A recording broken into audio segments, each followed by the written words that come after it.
Now, when you were on the show a couple of years ago, Elder Scrolls 6, you said that, I think something along the lines, someone reminded me on Twitter last night, that the technology wasn't there yet for the game you wanted to build when you said this thing was 2 years ago on the show. Yes. Is the technology there now? It's getting closer. Okay. If you haven't already, at some point in your life, you'll find yourself at a reunion. Maybe it's for high school or university, college if you're American, or attend one of those fancy places in the UK. Apart from being generally awkward events where most people who haven't seen each other in years somehow don't mesh well together, there's also that one guy. You know what I'm talking about. The guy still wearing his skinny jeans like he's about to hit his midlife crisis, trying to fit back into the same old hoodie from 10 years ago as his belly spills over, or the shoes that just barely fit him. As you're all talking about what's been happening in your life, he's the one still cracking the same jokes as he was then, none of which are funny. Bethesda is that guy. BGS rose to prominence because their adventure sims were a case of right place at the right time. I can't speak for Arena or Daggerfall, they don't interest me enough to play them, but I can respect them for their time, like Ultima 7. But Morrowind was lightning in a bottle, and something that even 20 plus years later, no one else has really replicated.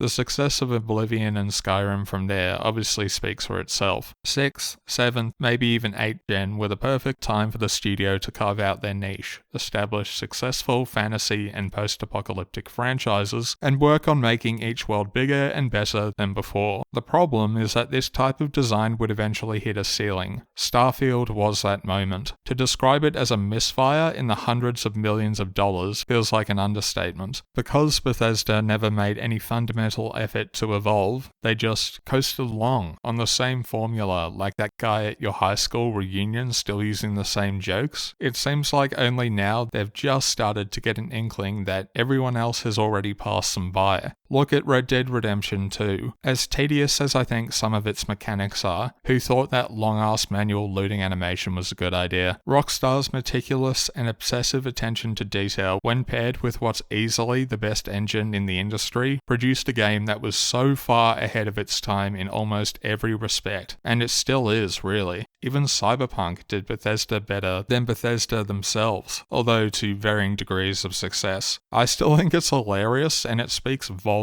that CD Projekt had so little faith in their own in-house engine they spent years on, they immediately threw all that away to pivot to Unreal Engine 5, but that's another story. Point is, we can essentially track Bethesda's legacy by the same variation of tagline they've been using on the box since 2006. The next generation of open world game, the newest open world RPG from Bethesda Game Studios. Bethesda obviously realizes how crucial the world is to what I've described as their adventure sims before. It's always front and center in their marketing. They do this thing in every promotional run by showing concept art and then pulling back to see the world. Those buttons in Fallout 4 are a good example. This is very clever marketing, by the way. Bethesda has always been very good at that, because it associates the two with a general attention to detail and the idea that it's all authentically handcrafted. What happens though when the only leg your studio can really stand on, world exploration and purely the size of the map, hits its limitation in Starfield? Where do you go next, beyond a galaxy? People have been speculating over which province was going to be next for the Elder Scrolls for years now. The teaser looks like it's everywhere and nowhere, and that's for a very good reason. Why? Because I don't think there will be one province. Unfortunately, procedural generation is here to stay. Don't worry, I'm not expecting anyone to take that claim at face value, or the source as, "Trust me, bro." Allow me to explain. Todd Howard is getting to the end of his career. For some reason, he thought Starfield was his dream game, which speaks volumes about how the final product turned out, what their first attempt at something wholly original after 25 years is worth, and how completely out of touch Bethesda is, but that's besides the point. Procedural generation isn't new to Bethesda, obviously. Daggerfall was the size of Britain, and I've made no secret of how much I despise the Radiant system and MMO-style filler. Separate from what you or I think though, Bethesda is proud of it. They're not about to throw away the years and untold amount of money they put towards the planet generation tech in Starfield and do Elder Scrolls 6 handcrafted like the old days. Why? Because they already have a long history of refusing to change. All they do is build upon what's come before, and that's a problem. Emil stated that Fallout 4 was going to have radiation magic, in the same vein of spellcasting in Skyrim. It wouldn't have even been that hard to do. You can look in the creation kit yourself to see holdovers from past systems and stats that still exist in the engine today. The most telling example, though, is that Starfield spent the majority of its development with voiced protagonists. Elias Tufexis, the voice of Sam Coe and Adam Jensen in the Deus Ex reboots, confirmed this himself. Whatever you or I think of Fallout 4's dialogue wheel or the voiced protagonist, Bethesda didn't think it was a problem, even though Todd himself admitted in interviews years before that it didn't meet expectations or some other PR spin. They still had voice protagonists for Starfield at the 11th hour of making the game. But even if these examples didn't line up, there's the obvious financial investment. Much has been said about what Microsoft has been up to the past few years, whether they're deliberately self-sabotaging or have some kind of 4D chess move underway is anyone's guess. But even with the blank check of $1 trillion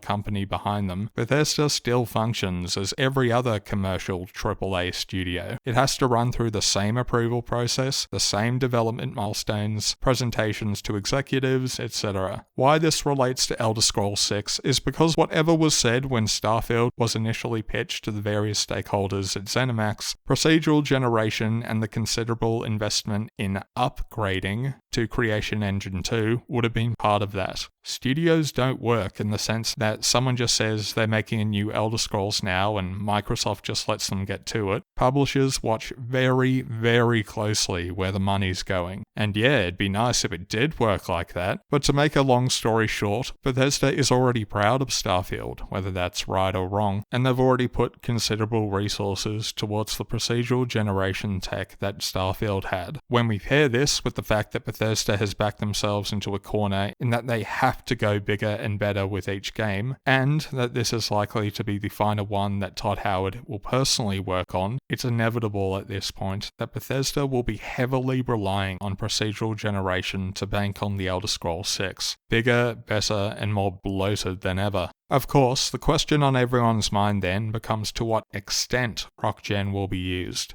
Honestly, it's difficult to say. I could see them doing all of Tamriel at once, with pockets to travel to like the planets of Starfield, and actual handcrafted locations sprinkled in with that. Imagine how bad that's going to feel to play. But I'd lean more towards a combination of provinces. Given there's been a rumour kicking around for years that the next big thing they're going to tie player progression to is sword singing, like they did with the Dovahkiin and Skyrim, I'd put my money on Hammerfell and High Rock. Maybe part of Somerset Isle as an endgame area too, since the lore has been clearly pointing at things hitting the fan with the Dominion in the next game. To be clear, there's nothing inherently wrong with procedural generation in games. Plenty of games use it to their advantage. Deep Rock Galactic, XCOM 2, and about 1 billion roguelikes at this point. The problem is how it's used. Starfield is one example, but I wouldn't hold out hope that Bethesda haven't taken the wrong lessons from it yet again, and they're doubling down on an even bigger and yet simultaneously even more shallow, lifeless world. And sure, this is purely speculation based on what I've observed. Who knows, maybe TES 6 will come out and blow everyone's expectations away, but the way the studio's been heading for years, let's just say I wouldn't get my hopes up.